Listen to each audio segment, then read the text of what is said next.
kita coba belajar mengambil beberapa booster atau motivasi bukan dari saya, tapi dari seseorang yang Allah rekomendasikan di dalam Al-Quran. Walaupun mungkin boosternya itu tidak ada di YouTube, nggak ada di Instagram. Tapi followersnya memang banyak sini orang. Cuman dalam bentuk yang berbeda. Yang punya aplikasi Al-Quran, coba buka HP-nya surat 31, surat Luqman.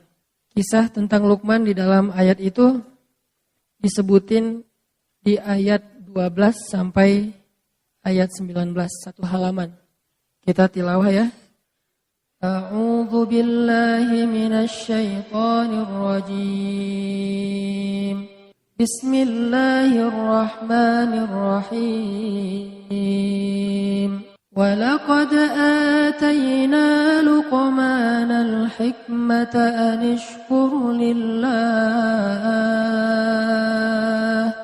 wa man yashkur fa innama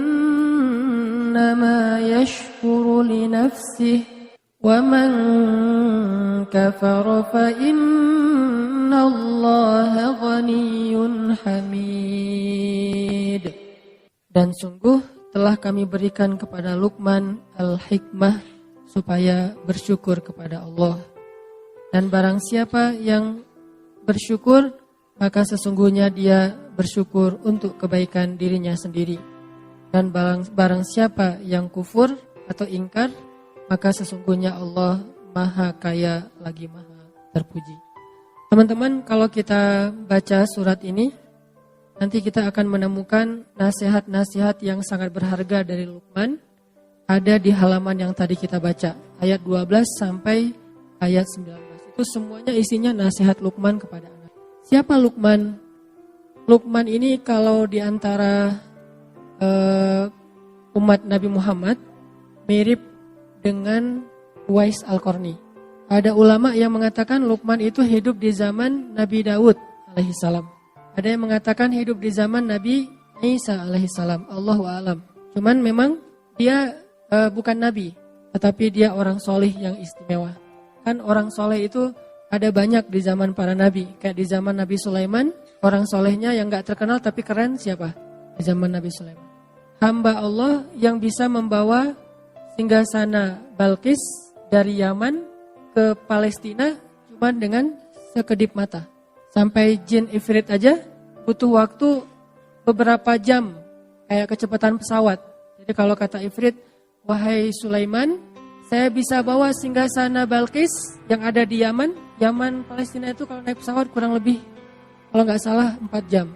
Saya bisa bawa singgasana Balqis dari Yaman ke Palestina sebelum engkau bangun dari tempat dudukmu. Maksud sebelum engkau bangun ini kata ulama tafsir, sebelum rapat selesai. Dan rapat waktu itu kurang lebih ya 2 jam 3 jam lah.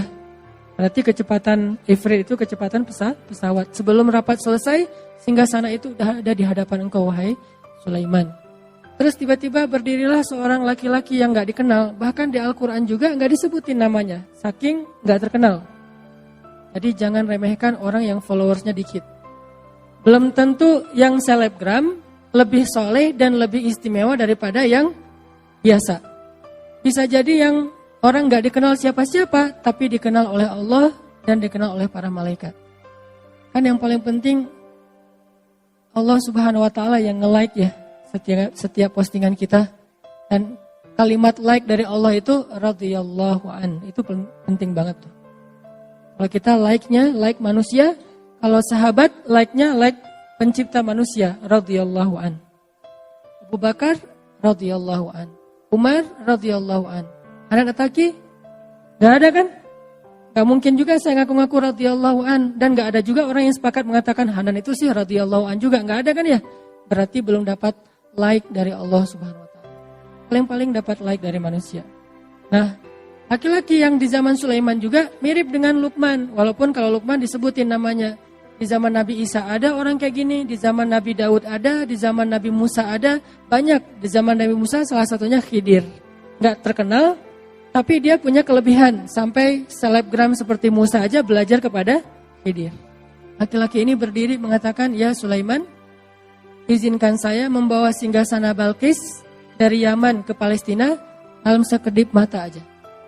Sekedip mata dalam bahasa kiasan ini artinya selama jarak antara orang yang datang dari kejauhan belum jelas siapa sampai menjadi jelas. Kurang lebih sekitar 5 menit.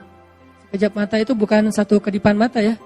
Tapi bahasa kiasan, kata ulama tafsir, kalau ada yang datang dari jauh tuh, itu siapa ya, kayak asa kenal gitu. Nah, sampai benar-benar jelas, kira-kira berapa menit kalau dia jalan kaki. Dari orangnya agak-agak asa kenal sampai kenal, berapa? Sampai 5 menit, tergantung jalannya ya. Kalau dia jalannya normal, ya paling lama 5 menit lah, nggak sampai lah, semenit juga udah jelas. Oh ya si fulan. Walaupun kadang-kadang ada yang dari jauh juga udah ketahuan, saking kita menandain banget ya. Wah dia datang ya ternyata, gitu ya, udah ketahuan dari wanginya. Wah ada harum tertentu nih udah khas gitu teh. Siapa yang wanginya khas di antara sahabat? Mus'ab bin Umair. Kalau Mus'ab lewat satu lorong atau satu gang, cewek-cewek Mekah langsung nyari-nyari mana Mus'ab, karena parfum yang dipakai Mus'ab itu nggak ada di Mekah. Satu-satunya yang pakai parfum itu cuma Mus'ab. Sampai Mus'ab kalau nyuci baju, orang-orang rebutan pengen nyuci baju Mus'ab biar disatuin dengan baju mereka sehingga aroma wanginya pindah ke baju mereka. Ini sahabat Nabi yang namanya Mus'ab. Selebgram zaman sahabat lah yang paling keren. Nah, laki-laki ini bilang, saya bisa membawa singgasana Balkis dari Yaman ke Palestina kurang lebih 5 menit. Sehingga akhirnya Sulaiman memberi izin, tiba-tiba singgasana itu sudah ada di depan Sulaiman dengan Balkis-Balkisnya. Ini artinya ada orang yang hebat tapi nggak terkenal. Lalu Allah Subhanahu Wa Taala menyebutkan kisahnya di dalam Al-Quran. Sehingga di sini ada pelajaran apa teman-teman? Ikhlas. Luqman salah satu di antara simbol keikhlasan. Dia hidup di zaman para nabi, tetapi dia tidak dikenal seperti para nabi. Uwais Al-Qarni juga kayak gitu, simbol keikhlasan. Tidak diketahui kehebatannya oleh manusia, tapi diketahui kesolehan, kehebatan, keistimewaannya oleh Allah Subhanahu Wa Taala. Lalu Allah lah yang mengilhamkan kepada Nabi Muhammad untuk memberitahu kehebatan Uwais kepada sahabat-sahabat beliau. Lalu sahabat Nabi mencari Uwais, ketahuanlah oleh orang banyak bahwa Uwais itu bukan orang biasa, orang istimewa.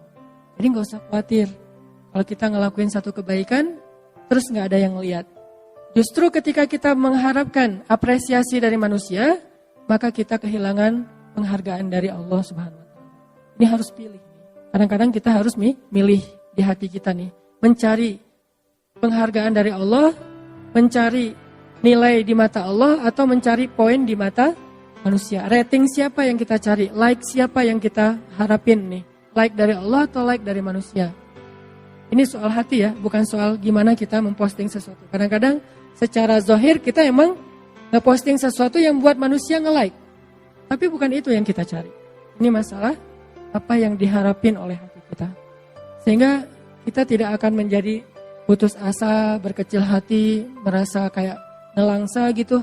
Kalau ada kebaikan yang kita lakuin, orang gak tahu. Ada kebaikan yang kita lakuin, orang gak menghargai. Ada kebaikan yang kita lakuin, malah orang menafikan gitu. Mengingkari. Karena Allah Subhanahu Wa Taala alimun, syahidun. Allah maha tahu, Allah maha menyaksikan, Allah maha basir, maha melihat. Dan gak ada yang selesai. Sehingga akhirnya Allah mengisahkan kisah laki-laki itu di zaman Sulaiman.